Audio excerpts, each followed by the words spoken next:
Қызылорда қаласында соңғы кездері қоғамдық тамақтану орындарында қауіпсіздік шаралары күшейтілді. Бұл шаралар Ақмола облысындағы Щучинск қаласындағы трагедиядан кейін қолға алынып отыр. Қала аумағындағы мейрамхана, кафе және басқа да қоғамдық орындар кезең-кезеңмен тексерілуде. Мамандар газ жабдықтарының жай-күйін, өрт дабыл жүйесін және эвакуациялық шығу жолдарын қарап шықты. Негізгі мақсат қайғылы жағдайлардың алдын алу.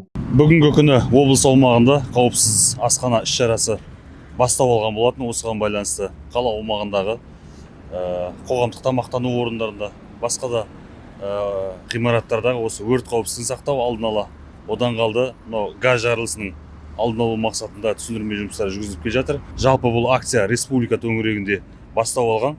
Соған байланысты осы Қызылорда қаласы төңірегіндегі нысандарды аралау жұмыстары жүргізіліп келе жатыр. Қазіргі таңда рейдтік шаралар тек қала орталығында ғана емес, шет аймақтарда да жалғасып жатыр. Мамандар қауіпсіздік талаптарын сақтамаған нысандарға ескерту жасап, түсіндіру жұмыстарын күшейткен. Қазір енді ораза айы, кешке 6-тан кейін уже ораза айынан ауысатын уақытта тұрғындарымыз жиналады. Сол кезде өрт қауіпсіздігін барынша сақтап, алдын алу мақсатын жүргізіп жатыр.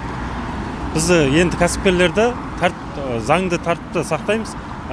Заңды тәртіп сақтауға шақырамыз. Жауапты мамандардың айтуынша, мұндай профилактикалық шаралар алдағы уақытта да жалғасады. Қызылордада қауіпсіздік басты бақылауда.